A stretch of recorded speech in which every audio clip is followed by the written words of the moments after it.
Sir आज मैं pre paid plan के जो मोबाइल यूजर्स हैं उनकी ओर से दो समस्याएं उठाना चाहता हूं। सर पहली समस्या है कि रिचार्ज खत्म होने के बाद आउटगोइंग के साथ साथ इनकमिंग कॉल का भी बंद होना। सर जब प्रीपेड प्लान एक्सपायर होता है या मोबाइल रिचार्ज की वैलिडिटी खत्म होती है तो आपकी आवाज बंद कर दी जाती है, फोन मेरा, सिम कार्ड मेरा, नंबर मेरा। तो सर रिचार्ज खत्म होने के बाद आउटगोइंग कॉल बंद होना समझ आता है, लेकिन इनकमिंग कॉल बंद होना सरासर मनमानी है।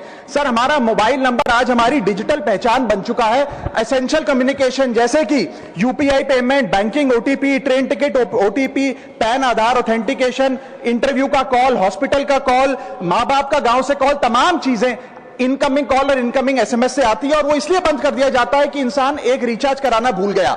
सर इनकमिंग कॉल बंद करना is not stopping of a service, ये हमारे राइट टू कम्युनिकेशन को स्टॉप करने जैसा है। सर जैसे आपका आधार कार्ड इसलिए एक्सपायर नहीं हो जाता कि आपने डिटेल अपडेट नहीं करी, या आपका बैंक का खाता इसलिए बंद नहीं हो जाता कि आपने मंथली डिपॉजिट जमा नहीं किया, या आपका वोटर आईडी इसलिए सस्पेंड नहीं हो जाता कि आप एक चुनाव में वोट डालना भूल गए, ठीक उसी तरह आपका मोबाइल नंबर इसलिए सस्पेंड और डीएक्टिवेट नहीं होना चाहिए कि आप एक रिचार्ज भूल गए। सर मैं सदन में फ्री आउटगोइंग की मांग नहीं कर रहा, फ्री डेटा की मांग नहीं कर रहा, लेकिन इनकमिंग कॉल फैसिलिटी की गारंटी होनी चाहिए। मेरी 3 स्पेसिफिक मांग है। पहली, प्रीपेड मोबाइल कनेक्शन में इनकमिंग कॉल और इनकमिंग एसएमएस कम से कम 1 साल तक कंटिन्यू रहे, चलता रहे from the date of the last recharge, ताकि एसेंशियल कम्युनिकेशन चलती रहे।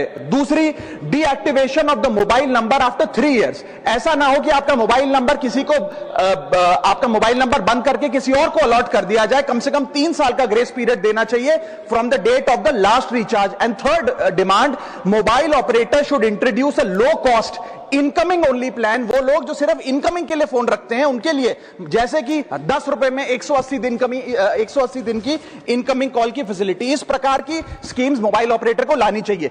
दूसरी समस्या जो प्रीपेड कस्टमर्स फेस करते हैं वो है टेलीकॉम ऑपरेटर का 28 दिन का मंथली रिचार्ज। साल में सर महीने 12 होते हैं, लेकिन 28 दिन की रिचार्ज के माध्यम से 13 टाइम्स रिचार्ज कराना पड़ता है। कैसे सर? 28 दिन into 13 times is equal to 364 days. ये एक बड़ी क्लेवर स्ट्रैटेजी है जिसके चलते आपको फीलिंग 30 दिन की देते हैं, लेकिन आपसे डीलिंग 28 दिन की करते हैं। सर दुनिया में हर जगह बिलिंग साइकिल कैलेंडर मंथ के हिसाब से होती है, 30 या 31 दिन। आपको मंथली सैलरी, लैंडलॉर्ड का रेंट, बैंक की ईएमआई, बिजली पानी गैस का बिल, तमाम चीजें 30 या 31 दिन के महीने के हिसाब से होती हैं। लेकिन ये मोबाइल ऑपरेटर, टेलीकॉम ऑपरेटर 28 दिन के महीने के हिसाब से आपको रिचार्ज प्लान बेचते हैं, ताकि साल में एक अतिरिक्त रिचार्ज आपको मिल जाए। मैं उम्मीद करता हूं कि इसे भी समाप्त किया जाएगा। আরো খবর দেখতে সাবস্ক্রাইব করুন বাংলা হান্টের ইউটিউব চ্যানেল। বাংলা হান্টের আরো খবর দেখতে নজর রাখুন বাংলা খবর মানেই বাংলা হান্ট।